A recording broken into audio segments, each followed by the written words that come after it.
everybody. This is the Games Blurb Podcast, episode 5. Woo! Yeah. We got this far. Yeah, with me today I have Oleg Krasnik, Hello. Dean Gaffney, Welcome back. and a newcomer, Sam Burnett. Hey. Hello. As you're new, tell us a little bit about yourself and what games you play. Well, my name's Sam, and I'm I was a cinematography student. I finished today, and Woo! yeah, Yeah, congratulations. Woo! We're gonna start there with the podcast. Traditional Irish celebration. Yeah.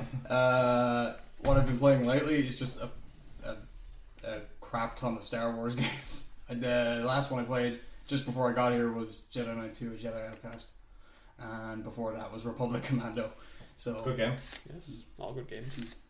they used to be. I miss Knights of the Old Republic. I wish they made a third one, or at least if they finished the second one. You could get like the patch that, you know, kind of cobbles together all that of mod, the that missing like content. the restoration mod. Yeah. You can play the MMO if you want. You could. Well, yeah, you could also. I mean, that choice is there for you. You could always hold your hand against a hot stove too, but you know. Wait. We have choices. Is the MMO bad? No, it's actually not bad. It's not bad, but I mean, as far It's as just like free. You can play. It's free. Yeah, you can play up to a certain level for free. It's like 15 or something. And you have like a certain amount of skill slots, and Yeah, it's limited. it gets But you weird. can get through the story, which is probably the most important thing. So I have a great way to explain Which- how it is. It's an EA game. That's all you need to know. EA are the bane. I haven't heard any good things about it. I don't know. No, that's what I'm saying. I wouldn't mind. I played it in beta, and I actually enjoyed the quests. I played like the first 10, like when it was kind of like. I heard it was okay, but then like after a while, when you get to the higher Well, that's levels, the it thing. kind of trails off. That's the thing with Like every MMO. I think some people thought like BioWare didn't realize that some people might actually play the game, but That's the thing with MMOs. They're these huge, giant games that you can never make enough content for them. that's Somebody's just going to it, finish yeah. the game in a day, Yeah, and and they're gonna be bored. you're They're gonna be wondering max what to do level. next. Yeah, that's the problem. Then. And that was the big problem with it. People just like they reached the level cap and they basically ran out of stuff to do. So like a lot of the commentary I was hearing was it's good, but there's not enough to do.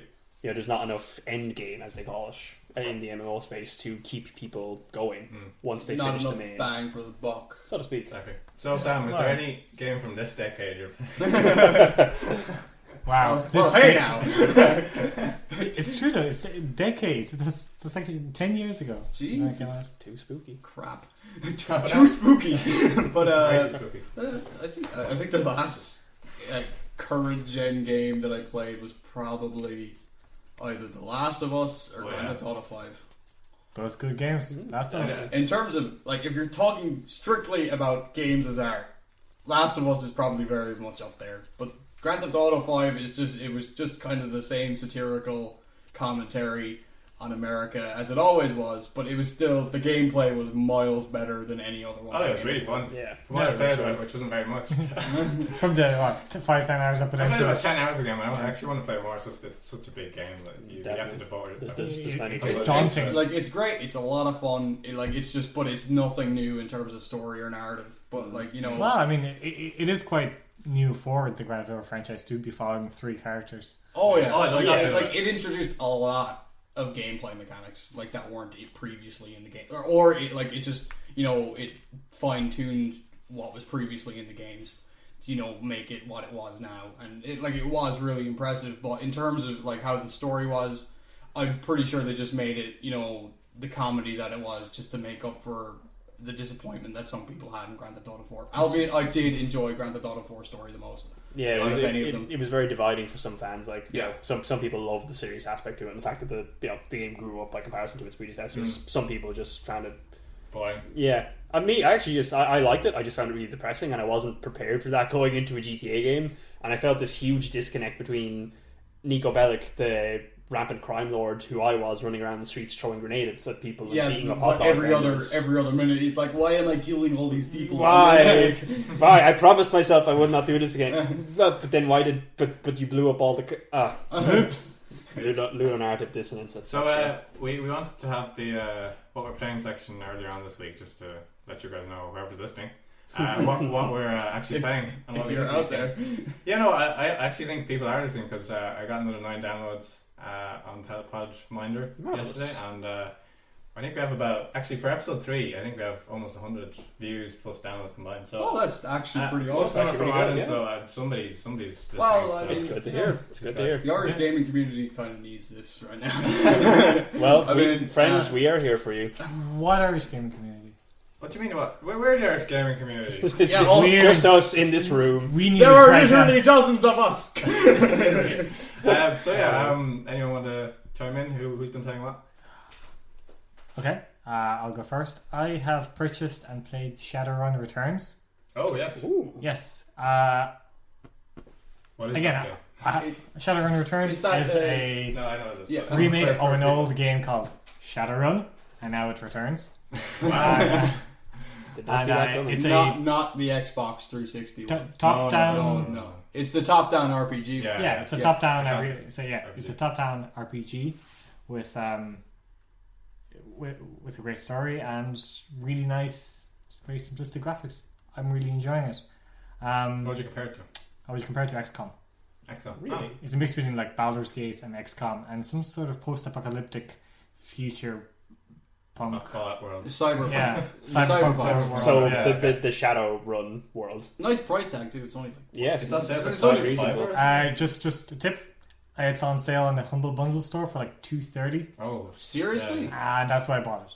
And I yeah, know what I'm doing when I get home. just to know, Do bear in mind that if yeah. if you're considering it for the full retail price for around €10, I think it is. 15 or 20. Yeah, Well, it's full considered retail price is it's considered quite short by a lot of people Yeah. who play it. So $2.30 it is then. Couldn't go Just wrong. like to point out that the story is quite short, but they've opened up the There's an expansion. tools DLC. to the community to make their own stories, Okay, very which good. actually happens. I'm not sure how deep these stories are. I haven't tried any of them, but the tools are there. And there was also an expansion which is considered to Yeah.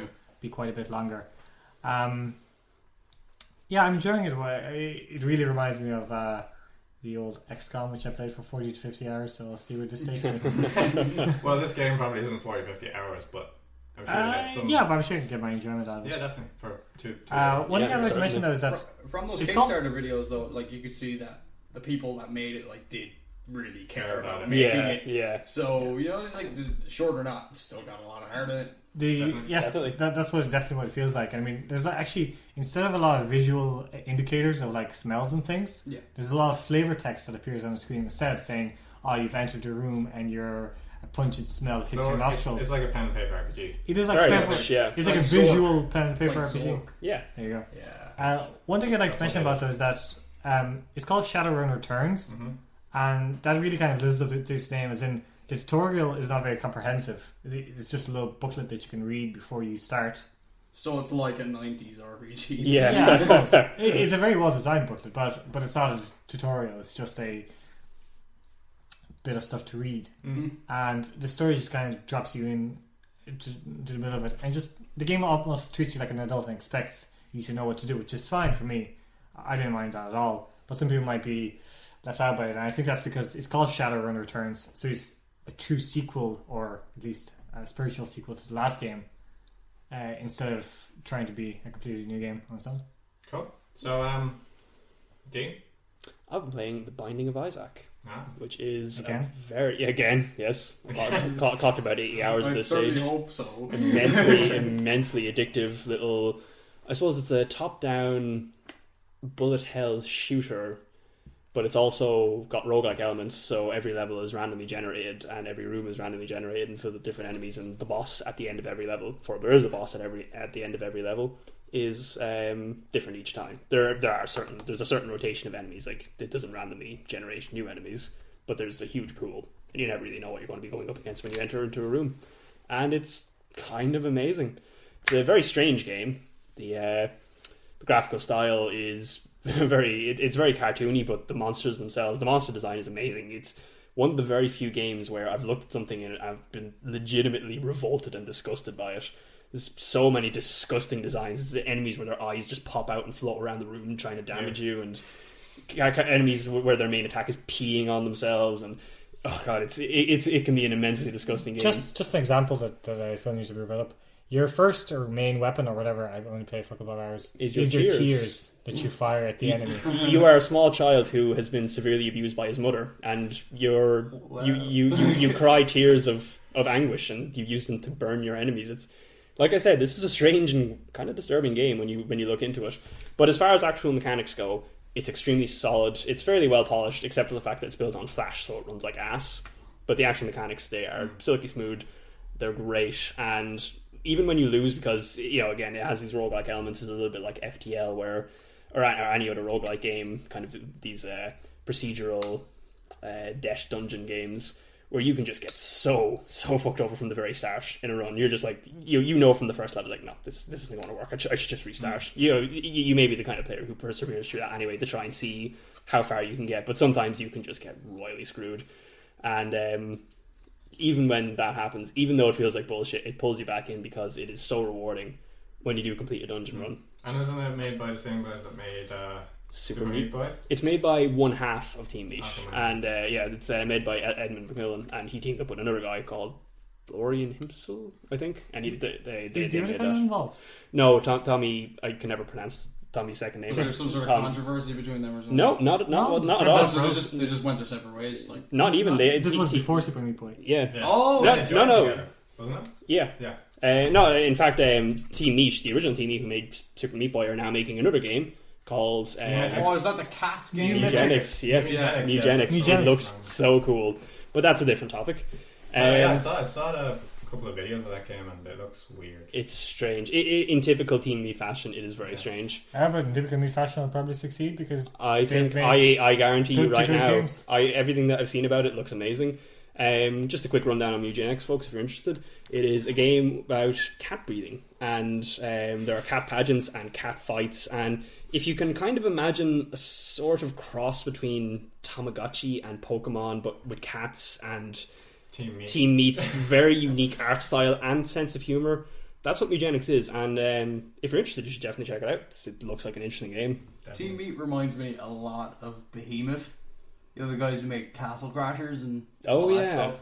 I think it's because they both came from the Flash scene, Very from much. the Newgrounds, and Congregate, and Is that where they started off? Yeah. that's where That's where Behemoth Behemoth started off with Alien Hominid. If you play Didn't Binding of they Isaac have at the... Yeah, that was them. That was like back in 2006. Yeah. I It remember was amazing. I remember playing that while chatting to people on MSN. Oh God! Oh Jesus! Oh God! That just brought me back. Oh no! Guys, episode was amazing. Yeah, man. Yes, it was. For the times. Now when it's all you- Skype and whatnot. And Facebook chat. But when you run up, when you run up Binding of Isaac, one of the first things that actually comes up is the Newgrounds logo. It's in association with Newgrounds. Yeah. So yeah, they're still connected with that scene. Cool. Yeah. Anyway, Binding of Isaac, really fun game, very disturbing, but you should check it out. I'm having an amazing time with it. Cool. And they're making a complete reboot soon called Rebirth, and it's going to have double the amount of content in the original game plus its expansion. Oh, really? Is Yeah. that going to be Remade a of free graphics, update for the people who already own it? It unfortunately won't be, Ah. but it I is thought like. they were bros. But they are in fairness, they are literally making this from the ground up. Like they're creating they're creating an engine for it. So what, they're redoing the whole engine? Yeah, They're making the because graphics, aren't they? yeah, they are because they wanted not Flash. they actually wanted originally to do this just as an expansion for the game, but they dropped it because like Flash just couldn't handle the ideas that they wanted. Like 'cause Flash is at the end of the day a cool tool, but it's quite limited, very and limited. they decided they want to just evolve beyond it. Cool. So that's what they're doing. Alright. Well, what have I been playing? I was playing Child of Light. I mean, I talked a little bit about it on the previous podcast. But you've played more Child of Light. But not really. I played about an hour more of Child of Light. Yeah. And, Is it any good? I mean, I had my reservations about yeah? it because it's Ubisoft and. Yeah, that's the thing. It's Ubisoft's Child of Light. Oh no! Oh dear, it's going to be one of those podcasts. Damn right it is. Okay, it's Ubisoft's baby, and but it's Of the luminosity. the one You of the- tried. one of the guys. Baby of Light. Baby of Light. Yeah. Baby of Well, one of the luminosity. guys from the Far Cry 3 development team, it was his kind of creative project, and he went up to Ubisoft and said, "Well, what do you think of this, guys? It's kind of like something I'd be interested in making." And they'd actually green at the project for him, and I don't know of many AAA studios or big studios that would actually do that for I can't say for I would. for many people, but so even that was pretty cool. And when I saw the game months ago, the trailer was just beautiful. I mean, it looked amazing. I was like, wow, this looks like an amazing RPG. It looks simplistic in style, but really, while it is very simple to play and the controls are kind of like any RPG like Final Fantasy X or any of those, like you have a selection of skills that you can use. But the whole thing about it is that it's a time-based system, so it's not just like, okay, one guy takes a turn, then you take a turn. You have to be constantly kind of thinking about the gauge at the bottom, where it's like an active time battle gauge, like in old Final Fantasy games or something. But Sure. if you get to there's the last bit of the last quarter of the gauge is basically the part where you can interrupt actions. Oh. So if the enemy, for example, is almost at their turn, and you surpass them, so your turn goes first, you can actually interrupt their action while they're in this little end bit of the gauge. So that's kind of the way it works. And once there's about 3 or 4 enemies on screen, it gets pretty hectic because you always have to be predicting what enemy is faster or slower. There's always this haste and slow. Naturally, skills, all these different buffs and debuffs. So I found like the bosses, especially playing on hard, because the game on easy is way too easy, or normal as it's called. I heard that on Reddit. You discussed it. It's Casual and so expert. they're gonna patch the game, and they're gonna replace normal with casual and harder with expert. So I'm playing on expert.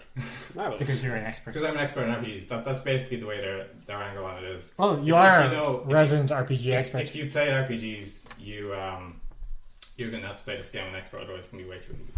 And I'm really enjoying the game. I've played about 3 hours or so now, and the game isn't actually that long for an RPG. It's maybe 10 to 12 hours. But for the amount you actually pay for it, it's about 15 euro on Steam or whatever console you want to play it on. It's very, very good value, and I'm having a lot of fun with it. The rhyming is kind of cool, but sometimes it just doesn't work. I've heard that. I heard one of the cons in one of the reviews is like, the rhyming is just annoying. It can be annoying. I actually do enjoy most of it, and when it does work, but then sometimes it just feels way too forced. It's like they need to keep the story flowing, and they need to add more kind of dialogue to the game. Kind of contrivances to make it all. And to try to make it a bit more engaging or funny or whatever. I think that was always going to be an issue with that game. Like when you set out to do everything in a story and verse, you're going to run into that problem eventually. Yeah, definitely. Unless you're like Shakespeare. Immensely. Yeah, like really talented. But the guys are obviously talented. And they've pulled it off. If you can make that work even 50% of the time, you have a decent grasp of the English language, I should think. But there are some people that have critiqued it, and they've said, the game it doesn't have any heart to it or any of this. But I that really sounds like agree. lies. Yeah, I don't agree with them, because it's just from the artwork to the rhyme, even when it doesn't work. And the amazing music. The amazing music adds to it as well, and the character design, the enemies just look amazing. The effects are really, really pretty. The battle system, while pretty simplistic, it's actually deep once you get into it, and it can be very hard when you play an expert, but it can be a very hard game. Something which I heard about the battle system, which I thought sounded really great, was that it is done in such a way that you never fully feel like you're in control. Like, you can never just completely dominate the battlefield, and sometimes it can actually happen that apparently the enemy can do this to you. Like, they can get you into this constant cycle of interruption. Yeah, that's exactly it. So you have to be trying to predict when your enemy's going to act. That's when you're going to act, and it's hard because each enemy has different speeds. So they're gauging with different speeds, and they can cast haste on themselves, like I said before, and they can slow you down. One thing you can do is the little wisp creature you have. If you control that with your right analog stick, you can move it onto enemies, and if you hold the left bumper, it slows them down. So it slows their gauge down. So this is where the timing comes in. You have to time your slows as you're trying to attack, and as the enemies are trying to attack. So it ends up being quite engaging, because you're kind of juggling your attacks and your slows at the same time. It almost sounds like a rhythm game that you can kind of mess with the rhythm. It really does sound like a unique take. On an RPG turn-based battle system. It really is. Like somebody was saying, I think it's reminiscent of the Grandia 2 battle system. Which I've never played Grandia 2, but apparently that's an active time battle system that works in a very similar way to Child of Light, and that's where they've kind of gotten influences from. Really?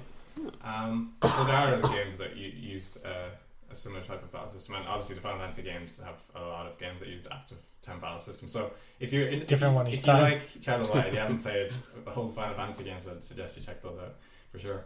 That's what I've been playing. I've also been playing. I think you meant to say it the other way around. If you play some Final Fantasy games, you should play Child of Light, because in fairness... No, because if you play Final Fantasy games, you've probably heard this already, and if you play Child of Light, there's probably and you don't know about Final Fantasy games, you might have played them.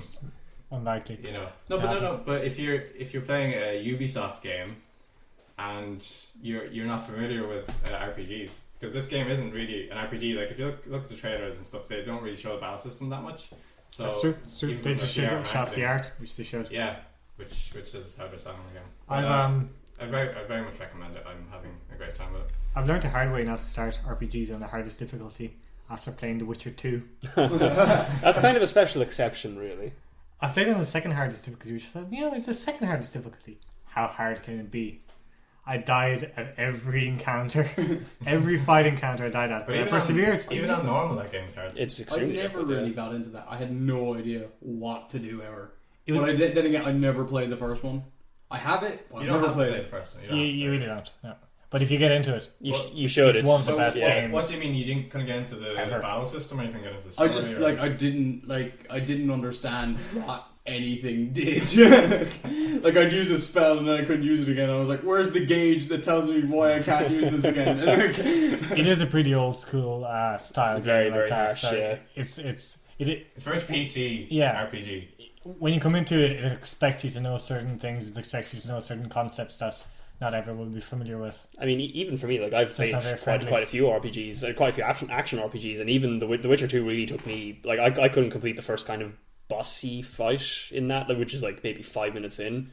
I had a very rough time with that, and I had to kind of look up some help online. And did they really? The patch had to give an actual tutorial at the beginning. Oh yeah, they made a completely new tutorial. Oh, well, yeah, because I played before. I'm gonna have to re-download it then. But yeah, even I was put on the back foot by that. Is it very rough?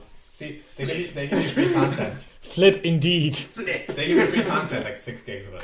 You're just 6 gigs of free content. I guess I should be thankful then. That sounds like something one of the characters might say. Anyway, I think one of the worst things about The Witcher 2 actually was, I think this is just a matter of personal preference, but I don't know if you guys found this, but I found that I spent an inordinate amount of that game rolling, like dodge rolling around in the dirt, constantly fucking rolling. No, this is like you roll like 80% of the time. So it's like Gears of War all over again. But with swords. It's actually, really, once you kind of awesome get used story. to it, it's good. Like it's... Like, I know people say, "Oh, you do rolling too much." Well, no, you're avoiding enemy attacks, which you have to do. You roll back, you throw a bomb, you stab them in the face. You know, that's how you play the game. It's like as is life, really. I mean, Yeah. Just like real life. I mean, I roll everywhere. See, for me, I don't even use the boss anymore. The bus rolls for me. Yeah, exactly. The bus go around. As do I. But anyway, back to the point. There was a point. Divergent, the podcast. But anyway, for me, like just coming from the original Witcher game, which I thought was great, it's so different than that because you have like 3 fighting stances. And you basically you can kind of dodge sort of, but a lot of it is sort of adapting your fighting stance to the fight at hand. So if you're being surrounded, you go to group stance. If you're fighting, I think heavily armored enemies, you go into swift stance, and so on and so forth. But once you pick the stance, all you have to do was click the mouse. At specific intervals. I don't know why. I don't know why that felt so compelling to me. I think it was because it was really satisfying. Yeah, I think it was because.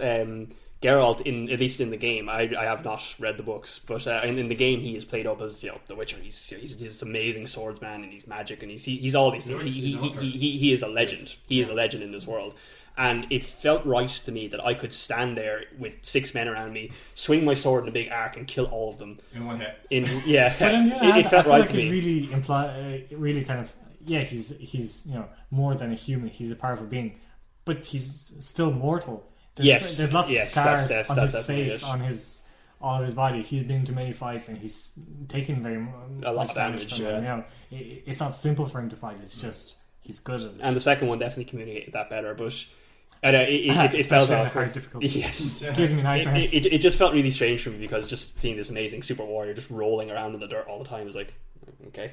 It was that stigma that comes out of games like Metal Gear. You're meant to be like the best stealth person ever, and then you make one mistake and you're like, well, he wouldn't do that. Yeah. If you wouldn't do that, you did that. I did it. No, My I'm not fault. the best stealth person ever. Yeah, there you I'm go. kind of trying to think of a better word for that. But, Stealth person. Stealth person. Stealth bastard. Perfect. Now out on Android and iOS. Yeah. So, guys, any other mentions of games that you've been playing or that you're looking forward to? I've actually been playing Killing Floor as well. Oh, And, I The recently got second one has gifted been that. announced. very good. Yeah, I Yeah, know, it's like number that 2. was yesterday. PC Yeah. Gamer did an article on it. It looks really good. It looks really good. I mean, the first one has such a huge following. I'm sure this has been in development for Absolutely, a very yeah. long time. I've played myself. I haven't gotten very deeply into it, but I've played like 4 or I've 5 always hours. been a Left 4 Dead man. Yeah, fair Left 4 enough. Dead Yeah. man. I played a little bit of Killing Floor. I was converted. I liked Left 4 Dead a lot, and then I played a lot of Killing Floor, and I kind of just got sucked into that. I literally got into it like last week. Then all of a sudden, oh, there's a second one now. Oh, guys, That's too much for me.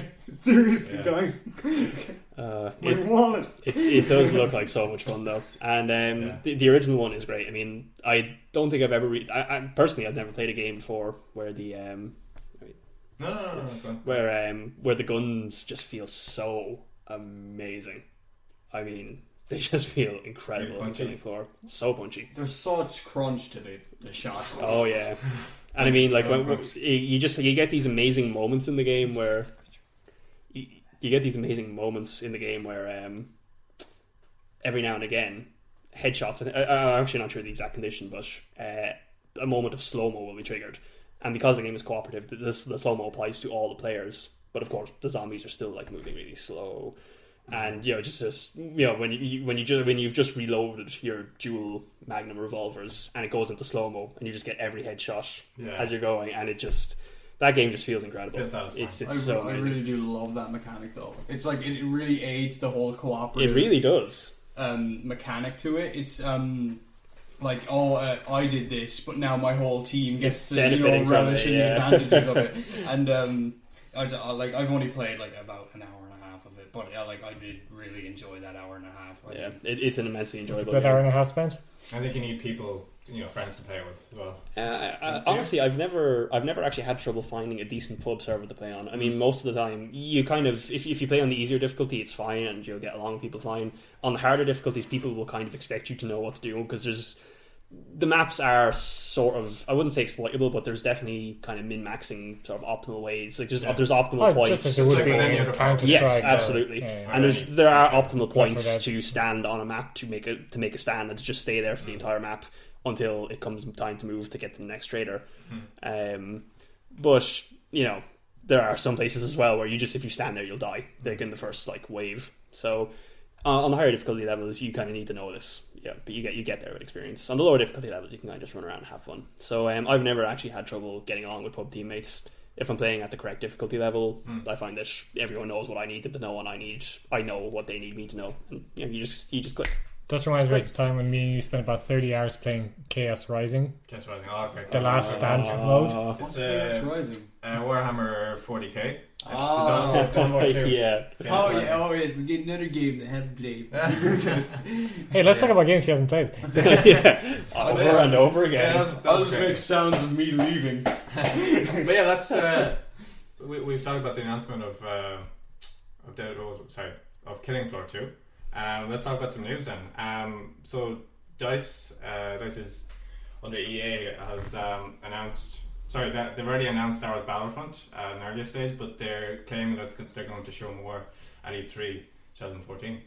Ooh. And on top of this, EA is going to be announcing 6 new games that we haven't heard about before. New IPs It or...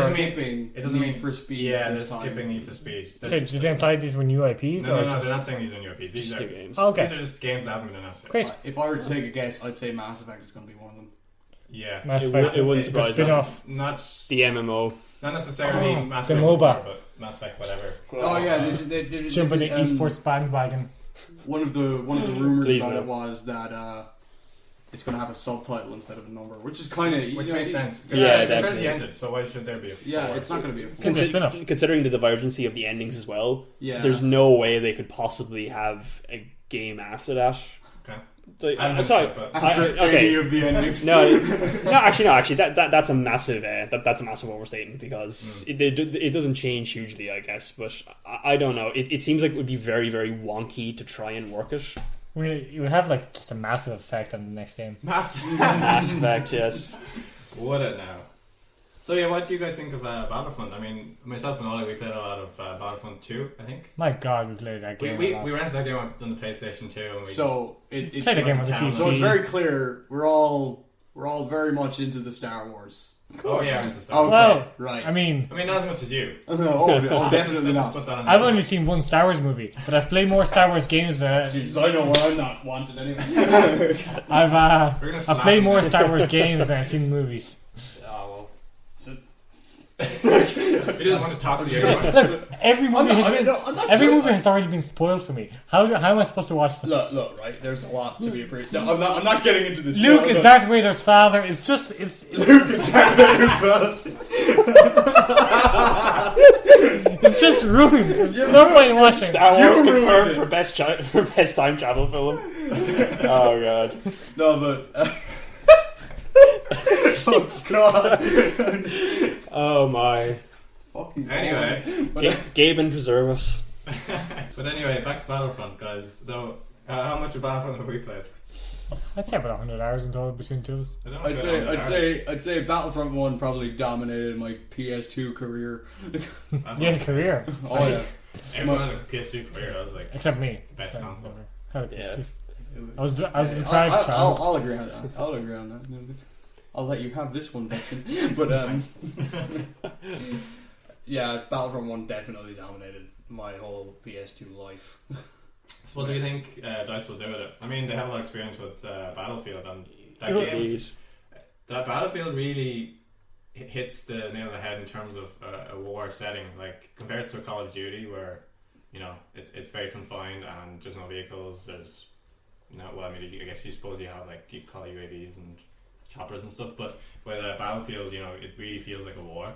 There's so many players running around, and there's helicopters and tanks and buggies and things flying around everywhere. I mean, of the people I would have chosen to make Battlefront 3 after DICE, everyone that it went through, DICE would have been my choice. Pretty up there. I mean, this was before the whole Battlefield 4 malarkey, but I'm guessing it's going to be something like Titanfall in the Star Wars. Well, skin. I don't know if that's a good comparison. I think it's going to be a fast-paced competitive shooter. I think that's what kind of what Battlefront was. Do you not think it's going to be, you know, big giant maps, kind of like Battlefield? Because that's what Battlefield. I mean, looking at it from a common sense perspective, stick to what you're good at. You know, Like, I mean, DICE. That's what they excel at.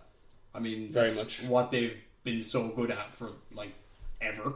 I mean, the only time they ever deviated from that was with Mirror's Edge, and that did sell well, and people did like it. And there's going to be a sequel. Mirror's Edge is great. And there is going to be a sequel. And I don't know how they're going to manage this. I mean, they're doing Battlefront. They're a massive team, though. They are very big. And they have at least, they might have two, I'm not sure, teams, but the multiple development teams working on various games. But now, it is worth mentioning, of course, as you said about the Battlefield 4 malarkey.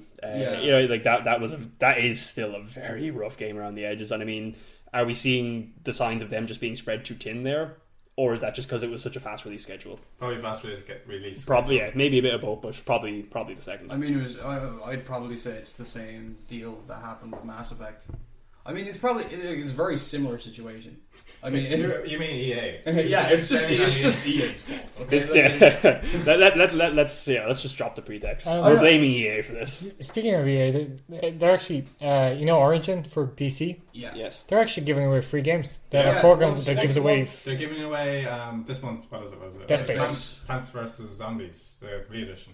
Oh, okay. It's either next month. Next month. Sorry. Yeah, Dead Space was the one before. Yeah, Dead Space was the one like 2 days ago. But it's cool. I mean, the games are old. It's kind of like the Xbox. But the games are free. Yeah. See, the thing is, there's no catch. Okay, it's like the Xbox Live Gold.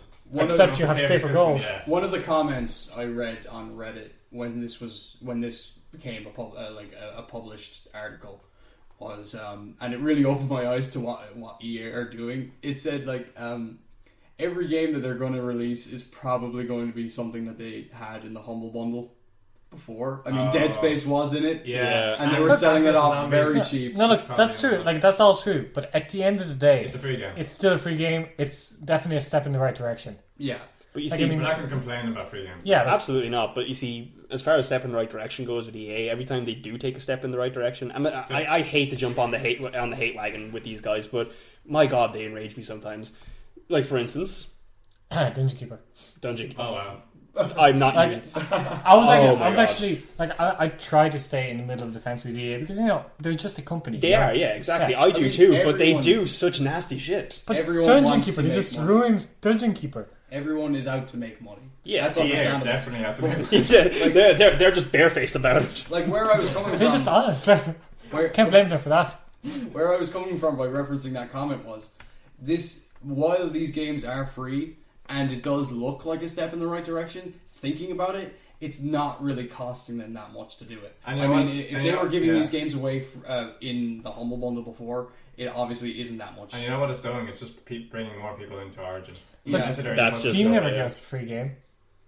They just gave us immensely cheap games Yeah, on, yeah, on, that's on a fine. system that everybody likes what do you using. mean they haven't given us a free game? I- Team Fortress 2, Dota 2. Yeah, the hats. That's Hats like- everywhere. It's a free Left game. 4 Dead, It's a Portal. They gave away all that shit for free at some point, but you know, and they Yeah, have Portal those- was free. Yeah, Dota was free. Yeah, like they do that crap too. I know, And Dead Space is an EA game. I clearly like. I don't like EA because they ruined Dungeon Keeper. I don't know if it was their influence or maybe the game studio they owned chose to make it free to play. I don't know, but I just think it's a step in the right direction. I think it's nice. You know what? It makes me feel appreciated when I get a free game. EA just love microtransactions. That's their new business model. Oh my God! Did you see They love it. for those of you who don't know, Plants vs Zombies: Garden Warfare is a $30, I think, title. Is it? Yeah, but it now has microtransactions as well. They were added in after the fact, just to help people scale the progression ladder in the game faster. As Is this EA after did. all the reviews for the game came out? Yes, it is. So yeah, we're not big fans of EA. I mean, like, again, we really, myself and Oleg at least, we very much try to stay in the middle of the fence, but Be that as it it's may, so hard. be that sometimes. as it may, while the whole Battlefield 4 stuff happened, I really cannot wait to see more Battlefront. Absolutely, Oh, yeah. 100%. I mean, I want this to be good. I mean, they might be taking I'm a advantage little of bit the afraid of Yeah. how it's going to turn out, but I was afraid about a different game, and my fears were alleviated. But we can talk about it later in the podcast. Segue. So we're not big players of Nintendo games, but Nintendo are a big company and they're one of the big three. So it's certainly worth worthwhile talking to talk about. definitely worth it. So they've reported their third consecutive annual loss, and Wii sales are again down, and they're not doing well. So they recorded a $457 million operating loss. Not good. Ouch. The 3DS is doing well.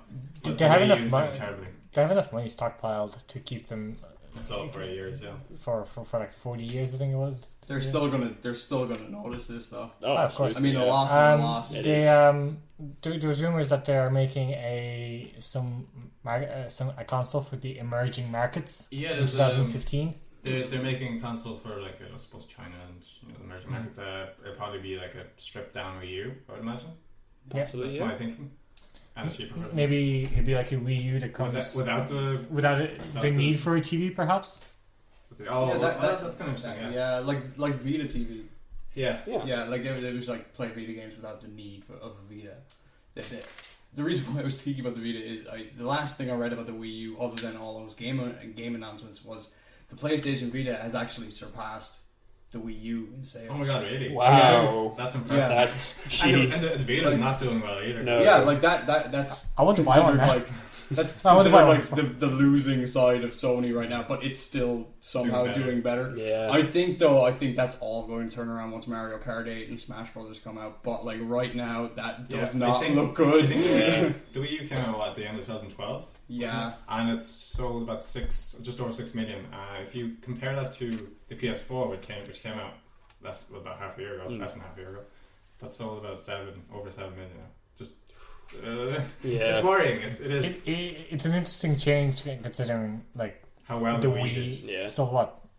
90 million? I mean, take into account the games that have come out for the Wii U right now. The only thing that comes to mind that would have sold consoles is that Zelda remake. And then there was the new Mario Bros. Wii or whatever. Yeah, the Mario 3D World or something. 3. I can't. There's a few Pikmin games. 3. Yeah. With Pikmin 3, like that was kind of like a cult classic. Yeah, it This really is a was. huge following. Like it was it wouldn't have been as It's not big as as Zelda. Pokemon or Super Mario or something. Not But as like Zelda. all of those games that sold well, they're coming out. I just soon. don't understand the Mario franchise. There's been over like 80 to 90 games now in the Mario franchise. That's the one thing. There were 74 Mario games about Yeah. 3 years That's ago. the thing. They somehow find ways to innovate with that franchise. I don't even know how they do it, but they managed to add new things to it. I did play Super Mario RPG on a SNES emulator, so That's actually a very good game. Yeah, very much. That's a very widely celebrated JRPG. Yeah. People really, really love it.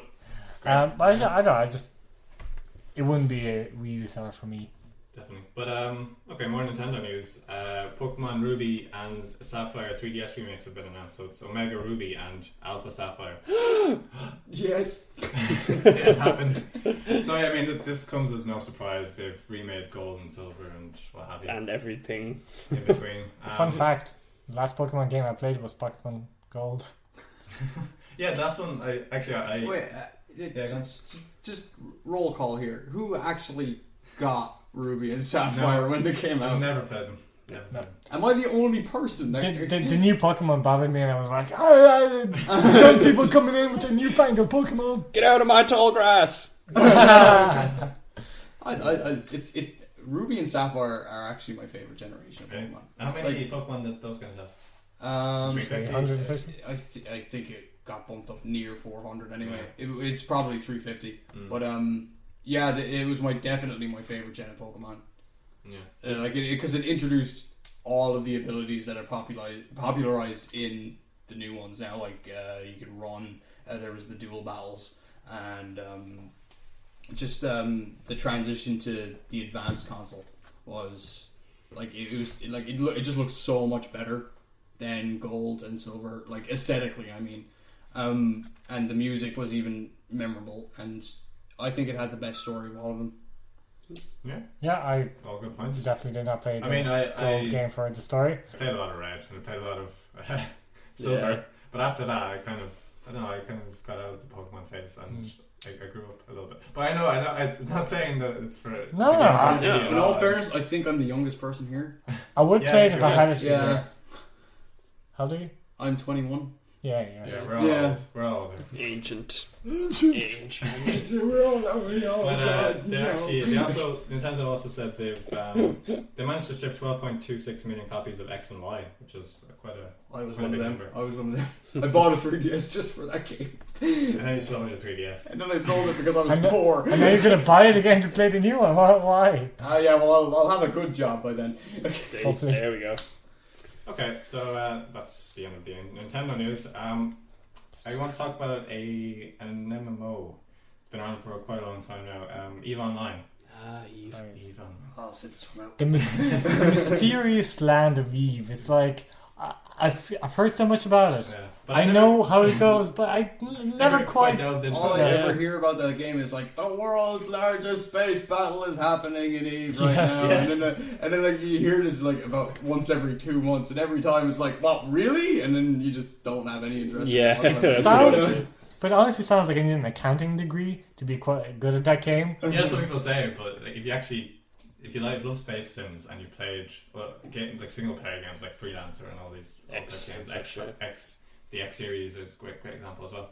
Apparently it's not that hard. It's just you really have to want to play it. Well, no, it's not about it being hard. It's about it It's having a subscription fee as well. It also has a to learning do curve. as That's well kind of as it. other people. Yeah. You have to be very dedicated. Like It sounds like you have to have a lot of time to invest in Lot it. of a patience. lot of monitors, at least 6 monitors. Yeah. At least you heard it here. You need 6 months basically. But You heard it here first, guys. They released a new trailer. It's called the Prophecy trailer. You know, very pretty.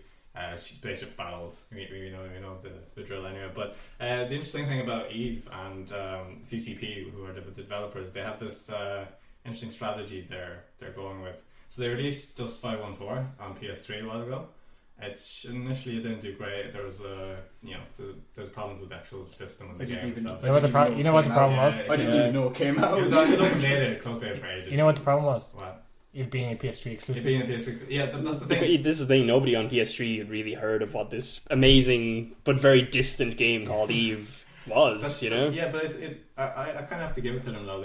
They do things that are different. They do. And EVE Online is different, and they managed to secure quite a big follower base. They still have, I think, they have over 500,000 subscribers, which might not sound big compared to like WoW or any of these big MMOs, but the thing with that game is they don't actually taper off, so they only grow. Yeah. They just keep growing, and they get more followers and more people playing the game. While all the other MMOs actually, they've been tapering off. Yeah, they've been tapering off. So EVE Online is just getting bigger and bigger, and they're banking on this. And they've announced a PC version of Dust 514, and it's not going to be a port. It's actually going to be its own standalone game. Oh, I do like these guys. So yeah, it's going to be a full blown. They know what I like. What I like. And they also have another game, which is going to be like a space fighter type game called Valkyrie. Yeah, which has support for Oculus Rift and the Son of Morpheus as well. Oh really? Yeah, oh, excellent. Cool. So they have this trio of games now that they're working on. I like the sound of it. I really do like the sound of it. Let's just see how it turns out. Yeah, and each one of these games sounds like it's targeted for a different audience. Yeah, that's the really cool thing. Which is a very cool thing. But they're doing a triple whammy. Yeah. But the cool thing about these games is, okay, actually I don't know how Valkyrie will work, if Valkyrie will work in any way like this, but the cool thing about Dust and the version of Dust that will be coming to PC is that skirmishes that happen in Dust have a direct, more so an indirect impact on what goes on in Eve and vice versa. And it can actually be the case. Okay, sorry. Let me be more. Let me explain myself better here. They occur in the same universe, and the planets that the battles in Dust 514 happen on are planets that exist in the Eve universe.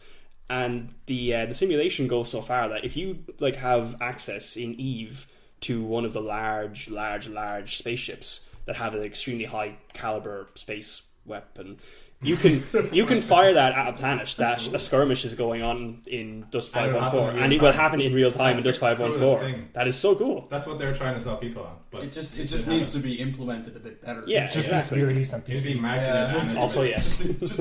Yeah, that's the thing. They wanted to reach this Call of Duty audience on the consoles, and the people have been playing all these first-person shooter games on consoles, but they didn't quite hit that mark because the game was still too complicated when they released it. Oh, shots fired. No, but it was. That was the problem. It was too complex. Even my brother played. Filthy casuals. My brother, he played Eve for quite a while, for maybe a year or two, and he tried 514 because he got a PS3 maybe about a year ago, and he said it was too complicated for a first-person shooter. That's what's complicated about it? I don't know.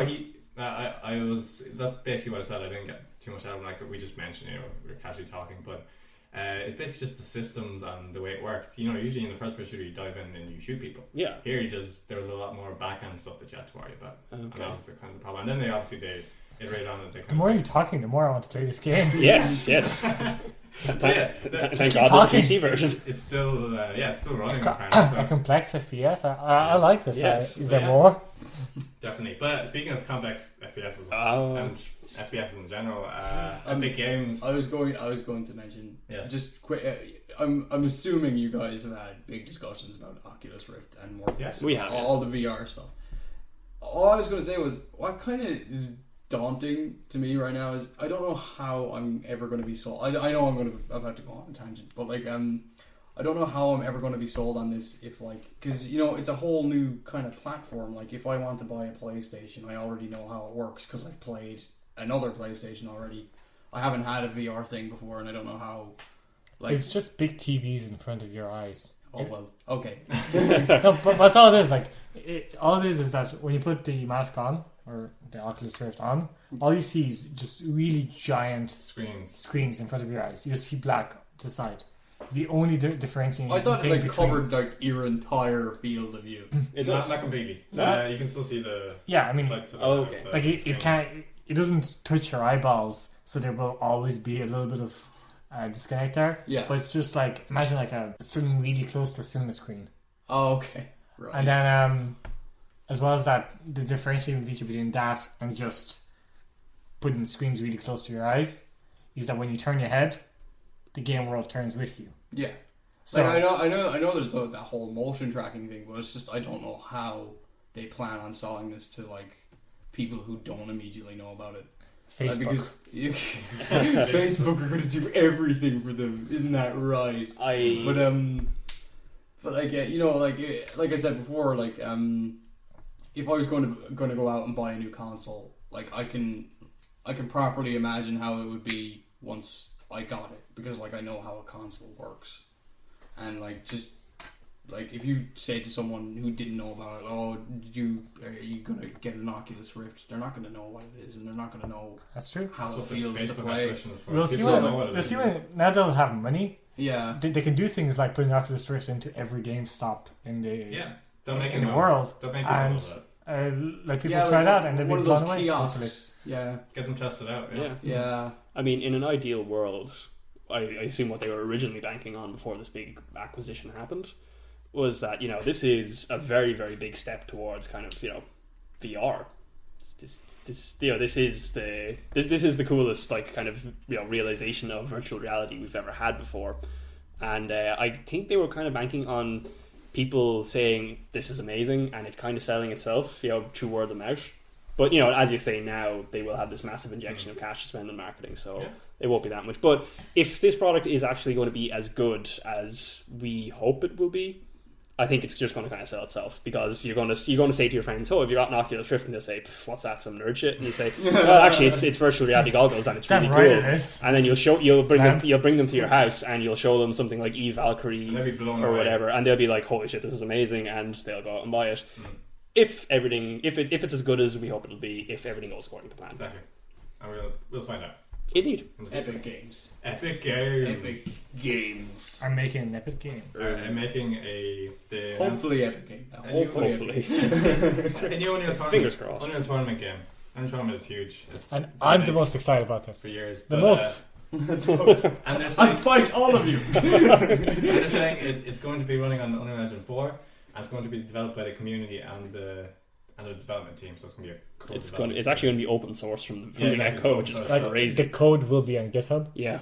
That is how you pronounce it. That is how open source this shit is. I was blown back by that, I have to admit. And they said it's not free to play; it's just free. Straight up. So how they're going to do it is they're going to they said they have a small team working on it, like a small and effective team developing it, and it's welcoming mod support from the very beginning. So if people want to make things for it, they can.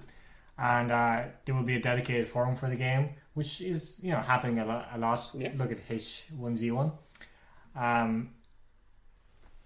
And once it's released, it will be free, and it will be supported by a mod store that they're going to have. So people can make mods, charge money for the mods, and they will just take a small cut of your profits, which is by far the fairest monetization system that we've seen to date. Yeah, straight up. You do need a very popular game for it to work. You need a large player base, but that is going to happen with Unreal Tournament, and I'm extremely looking forward to it. When they announced that they're going to be announcing the game, I was terrified, because they could have made it so many wrong things. They could have made it a Call of Duty clone or something like that. They could have made it free. They could have made it free to play. Yeah, buying power nonsense. Yeah. They so much could have gone wrong with this, or the alternative to that is they could have made it just like $10 title, and it's just completely true to its roots, but nobody buys it. But it's bare Because bones. it was very small. But it's bare bones and very, you know, they have a small development. Like most people expected that if it was free to play, which would have to be because it's an arena shooter, it would be like Tribes Ascend, which was relatively fair, and it was a good game, but it was quite I played it for a while. Let's say it was quite an indie studio that developed it. Surfing's fun. I played it for 10 minutes. I still cry thinking about Tribes Ascend, because I was actually quite invested in it. I loved Tribes Ascend. I enjoyed that game. I really enjoyed it too. But they didn't handle it perfectly, unfortunately. It was quite an indie studio. Yeah, it was. Yeah. But they're saying that they see it as an ongoing project with no end date. So I'm going to say that this is going to be like an early access thing where the game is going to be in beta for a very, very long time. So they tweeted that the first thing that they're doing is they're focusing on just releasing a very simple deathmatch mode as soon as possible. And then everyone could just build on it. Yeah. It's going to be like another Minecraft situation. Not saying that's a bad thing. It's just like gonna be like that's the shooting most craft. comparable situation that I can think of right now. Yeah. And Looking it forward did to it. work out well for them. So it might work Definitely out for worked out well for them. Honestly, as a software engineer and a programmer, I'm just really, really excited that at least that I can remember for the first time ever an actual published game sort of, but like a game from a major game development studio was just being full open source. And this isn't like just some new title that they made up. This is like the next official iteration in a really popular franchise. And it's just we're just going to open source this from the very start. You can download the source code on the GitHub and mess around with it as much as you like. That's so cool. Right. That's so cool. I never expected Epic to do that. I was blown away. I was just like, this. I'm convinced now that I'm living in the alternative universe where the weird shit happens that would never actually happen in the main universe. That's like I'm living in that universe now. It's pretty cool. Like, But see, if they made it a $50 euro game, it would have been great. They would have made a great game. But they probably wouldn't have But sold. they couldn't have made it a PC exclusive. No, definitely not. They But could not have. Actually, right now they're saying it's a PC exclusive because of the modding and the way it actually works. But I'm wondering, eventually, will it come to? That's entirely PS4. possible. Once it's reached a certain Possible. stable state, they could definitely release it for some consoles. version. And I would be very happy if they did that because the roots came from PC and everything was okay. Like I said before, another Minecraft situation. I mean, it did eventually come to Console, yeah. Like that's It probably what's going to came happen. literally to everything. Yeah. Mobile. It's on its way to the Vita. It's on its way. Yeah, it's on the side of the Vita as well. But what I was Speaking going of to say Vitas, was, do any of you want to get a Vita? I already have Vita. me and him have one already. Oh, you already have Vita. Yeah. You're invested. Okay, I'm going to buy a Vita soon. Get it. Dude, I'm Just do considering it. one. It's I amazing. get one for like €160. Did you know that this is interesting? You can get every single Final Fantasy game from 1 to 10-2 on the Vita. Wow. Really? Yeah. You can get So you can get every Metal Gear game except for on the Vita. Wow. I do want. Yeah. That, Oh, and 5. Sorry, no. And- Never mind. Wait. If you have a PS4, there's remote play. can you get Acid and So Acid 2? technically, you can play it on the Vita. Can you get Metal Gear Acid? Yeah, you might be able to. Yeah. I think. Yes. I don't Is think it- it's. is Wait, that- it's not on PSN, so you can't. It's not on PSN. Isn't it? No, I Oh, don't no. think it's on PSN. I was about to say in your face, but then I'm like, well, that's kind of saddening that you can't play it. So But the thing, the Vita's great. There's so many games for it. There's just the problem with it is there's not enough exclusive games for it, but there's so many games for it. I don't All like the console exclusive games. exclusively anyway. exclusive so. games aren't that important. No, They're they really really not. aren't. There's not a cross-buy game, so if you buy a game on PS3 or PS4, all the games come out now, you can actually play it on the Vita, and that's amazing. I think that's a great step forward. I just love that idea that all of the Final Fantasies, except the terrible ones that came out after 10.2 and the middle of the road MMO, are just on that, and that's kind of awesome. It like the Vita does I know there aren't that many exclusives for it, but it does have some amazing It is exclusives. some Like very Tearaway was I wanna play it. fantastic. I would just play Luma and Stew on it and nothing else. Oh yeah. Electronic Symphony. It's not called 2. And speaking of crossplay, Electronic Symphony. It's not called Luminous 2 Was it? because there's already Luminous 2 on PSP. Oh. Yeah, but Luma and but, Vita. I was going to Is it say Or Luminous. the crossplay thing really worked out well It really for the Vita does. in the end, because I originally bought Hotline Miami on the PS3, and then I got my Vita, and then the whole crossplay thing happened, and I downloaded it onto the Vita, and it just got so much better. And Just you- being able to bring that with And me you have the cloud as anywhere. well, so you can just transfer your saves. No problem. Yeah. But yeah. Anyway, Sounds great. Vita's great. Let's buy it. Everyone buy it. Vita. It's please. Trailer release comes in the form of Insomniac's Sunset Overdrive, Xbox One exclusive. I just hate that it looks good. Ooh. I just hate that it looks good. It looks Okay? amazing. It's basically described as a Tony Hawk's with guns. Why? Why did it have to be on there? See, I love the way, because on the internet, X with guns is kind of game form shorthand for la la la la la la la, Or a reference- AAA gaming marketing, Or a those reference silly to that people. terrible Machinima review Yeah. of Far Cry. Yeah. Like Skyrim with guns. That's exactly where this stems from. But when you think about it for a second, Tony Hawk's with guns is actually kind of an awesome thing. You can't, yeah, And if you look at the trailer, Yeah. it looks fucking amazing. Can I It's so just, pretty. can I just point out? Yeah. I called it. Yeah. Called it. You did. Yes.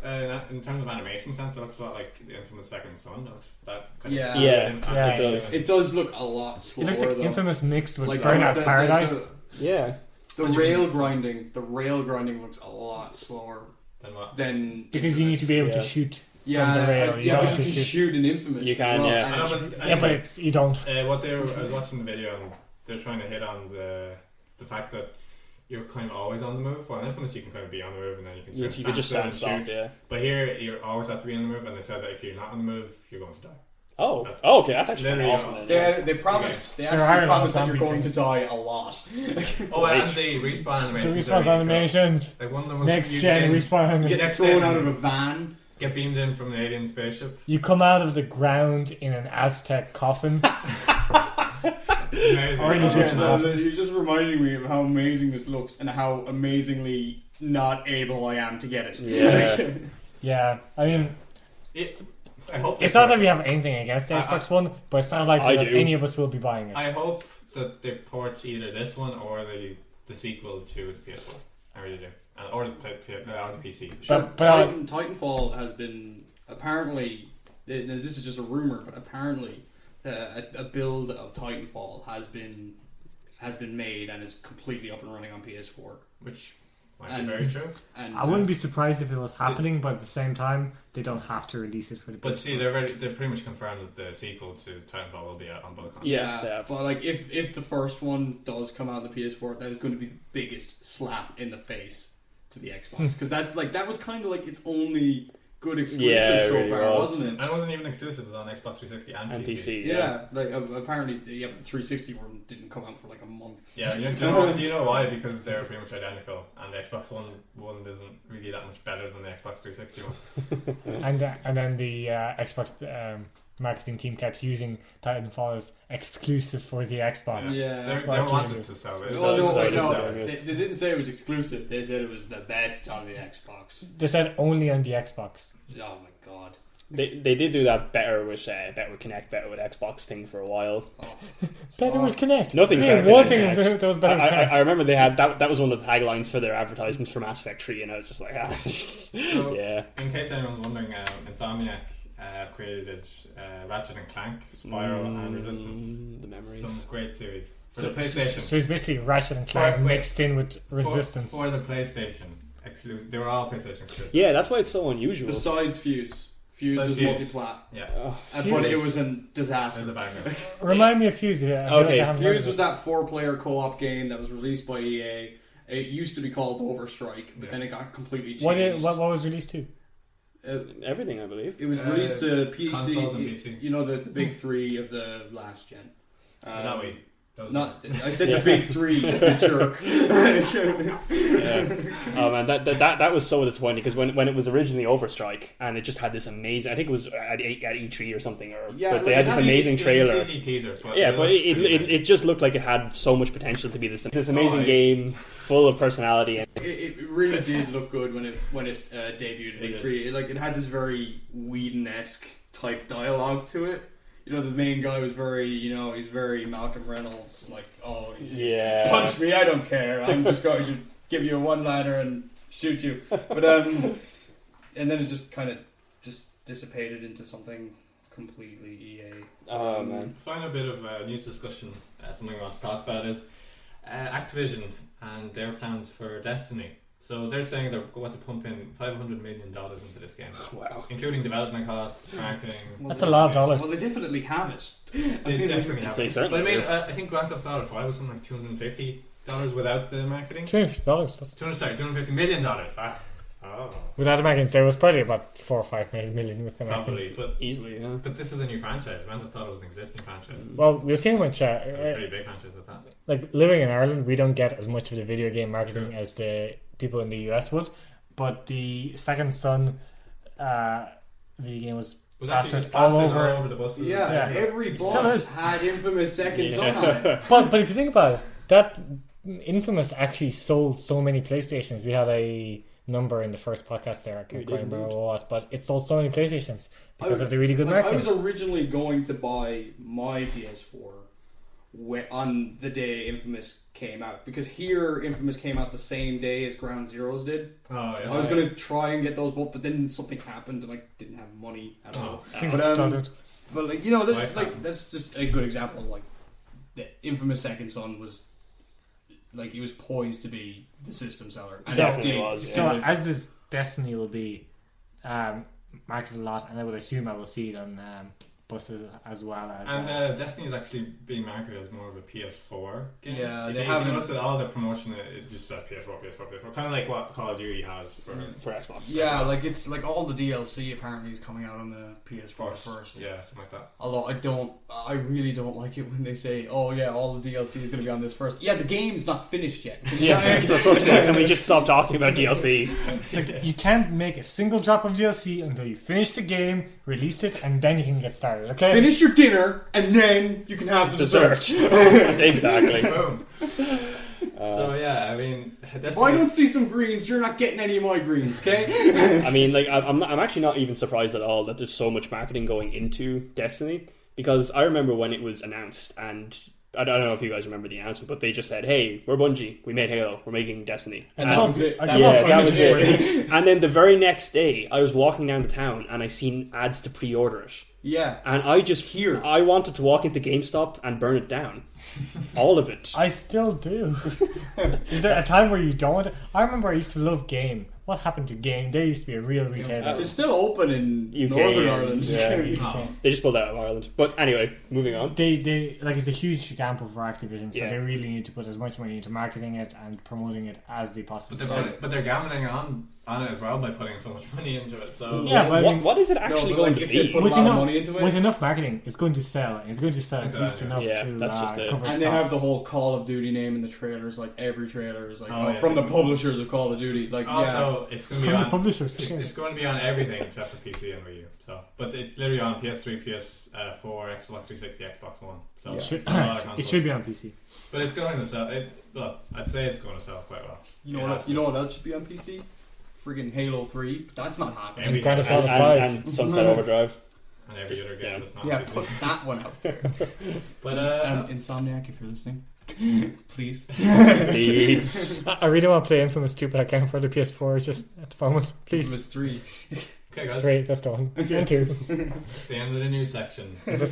Yeah, it is actually. So we have one more little topic of discussion we want to talk about. We have AAAs versus indie games and the emergence of these smaller and shorter games, kind of like, you know, Child of Light or Journey, or they're not really necessarily indie games, but they're kind of their scope is competing, much smaller. they're competing with indie games, and sometimes they're kind of viewed as indie games as well. So what do we think of these type I think it's absolutely revolutionary for the games industry as of 2011, 2010, when this wasn't happening, or indie games or games on Flash portals and things like that. Only on PC.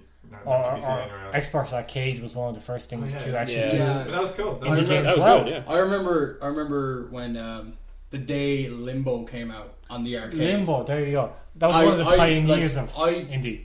I got that day one. And since then, I've bought like 4 different copies of that game. But like I got it on the PC, I got it on the PS3, I got it on the Vita as well. You must love that game.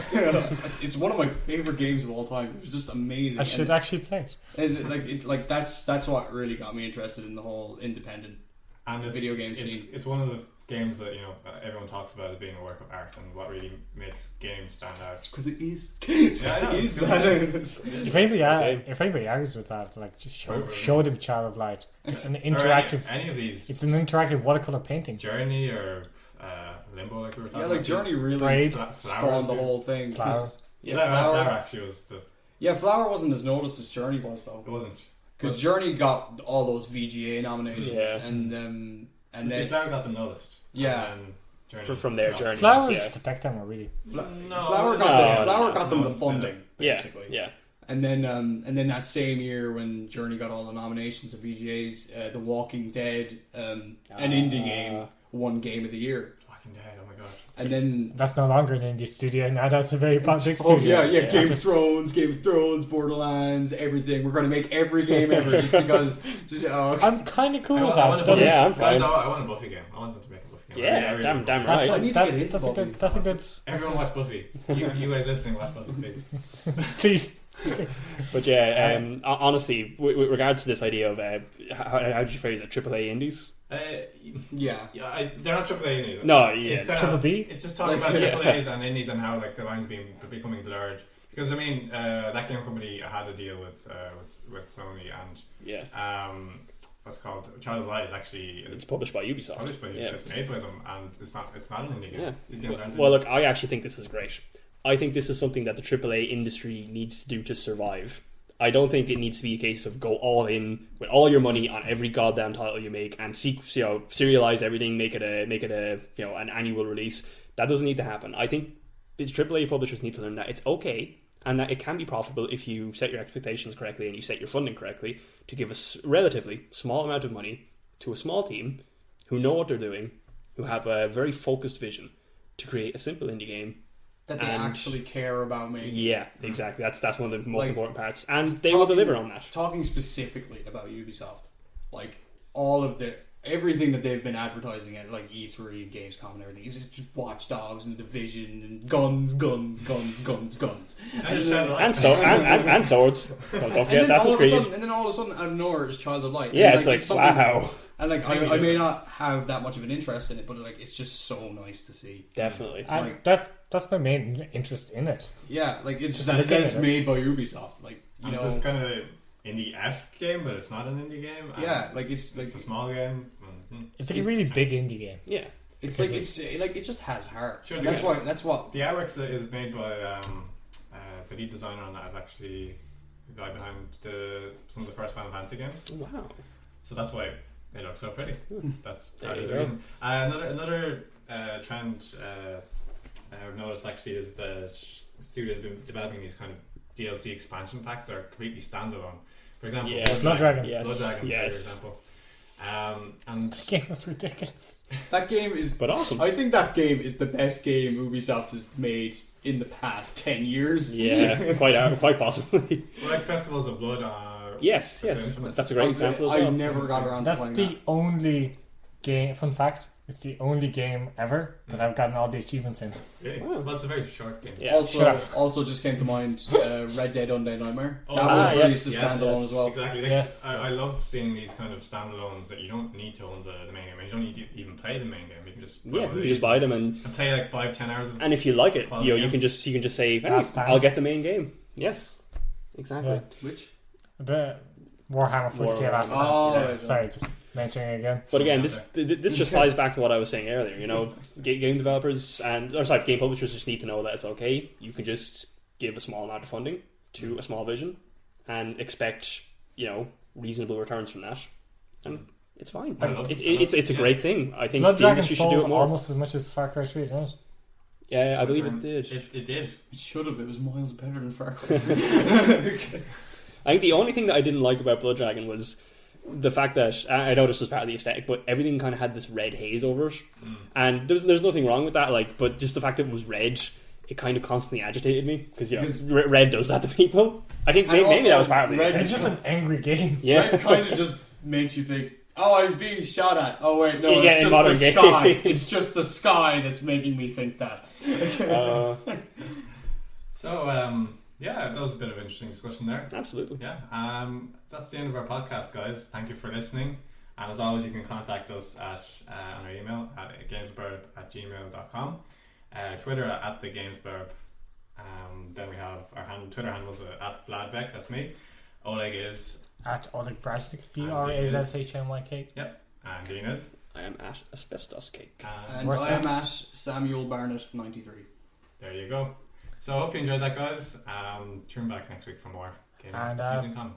Please share this podcast if, Yeah, listen and if you're share, alright. and please actually contact us If you you're enjoy it, listening. if you Let feel us that know. other people would enjoy it, please do. Hey, guys. Thanks for having me. No problem. Bye, guys! Bye, guys. Bye. Thank you very much Bye, for thank you listening. for listening.